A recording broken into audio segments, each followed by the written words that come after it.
Interesting. You mentioned that 2004 was a landmark year for you. Uh, Many people think that 2014 was a landmark year for India when things, took a different course. So, why 2004, and what was it that that led you to uh, choose a different path for yourself? So, am I audible? Yes. So, those who have lived through 2004 will understand the value of 2014 better. Well And said. since we were at a particular phase, so it's like this, I was keen on Mr. Vajpayee coming back to power for all sorts of reasons. Um, the India Shining campaign flopped like nobody's business. It fell on its face flat. And the coalition partners of the then NDA at the state level in Tamil Nadu, such as ADMK, lost all 39 seats and all 39 constituencies fully. And therefore, there were severe repercussions on the campus. Because at least if the state partner had done well, because you have to realize that campus politics in Tamil Nadu is extremely vicious. It's very vocal, it's vehement and vociferous, regardless of which Vichardhara you represent or stand for. And I'm not going to blame a particular side for it. And as someone who certainly took a serious interest in the larger public discourse and who had always been vocal, I had very physical and personal repercussions, which I responded to as well. So I wanted to actually understand the root of the problem better. 2014, in that particular sense, I would say certainly represents a clear shift in the political Overton window of this country.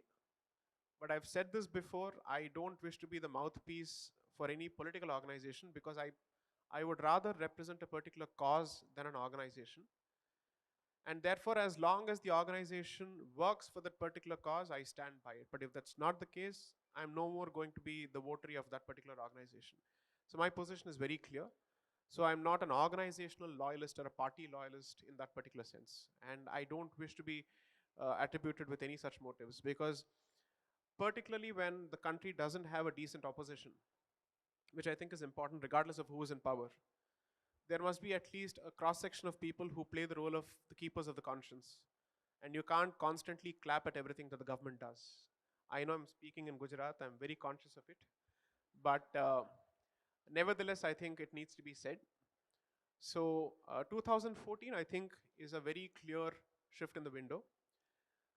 Now, there are people who suddenly found their spine after 2014 to speak up on these issues. But people like me have been doing so for quite a long time. In fact, there were times when we had to write under pseudonyms for the fear of being hounded in careers and whatnot.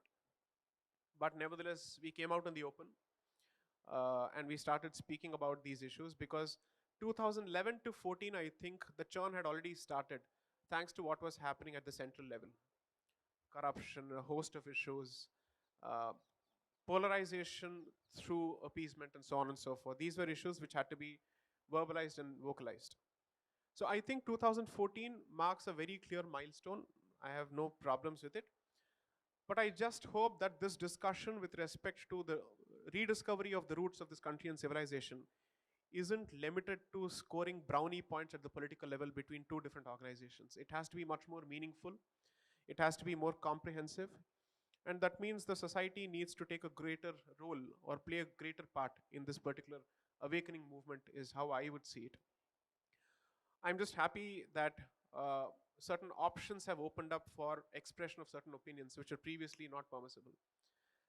A few years ago, I was offered or invited to write for a couple of mainstream publications in the country. I never asked for a space.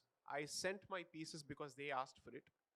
But the moment they realized the tone and tenor was not exactly politically correct, I was given all sorts of administrative reasons for not publishing those pieces, which were solicited by them in the first place. Uh, they were never able to point out if there was any legal flaw. Was it provocative? Was it inflammatory? Was it obscene? Whatnot? Show me a legal basis at the very least. So it has come to a point now where the Indian Express has reached out and has offered a space saying, please write. So that column is started. So I would say that we have come a significant distance from 2004, but there is still a long way to go. And as much as there is a cause for hope, there is equally a cause for concern. And one of the causes for concern is that while the government gets quite a few things right, the government also gets quite a few things abysmally wrong. And there is a serious policy continuity in that particular sense between the previous government and the current government. And unfortunately, we don't have an articulate, sophisticated, clear-minded opposition to take up these issues. So I think it's in that particular sense, I think it's a cause for concern. I wish that either the government listens to its stakeholders in some of these issues, or at the very least, there are other political options which bring them to the notice of the public. Because after a point, it so happens that the quality of public discourse takes a hit when there is nobody to question. And that, I think, should never be the case. For a country like Bharat, with diversity of opinions and diversity of options, it should never come to a point that you're left with only one option politically. That should never be the case. And I say this as someone who bleeds saffron. I'm very clear about it. And despite that, my position is that the plurality of options is important. Let's look at it even this way.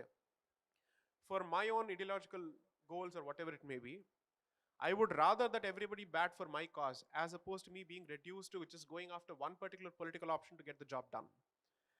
So I am someone who believes in that kind of competitive politics. Let's see what the future has in store.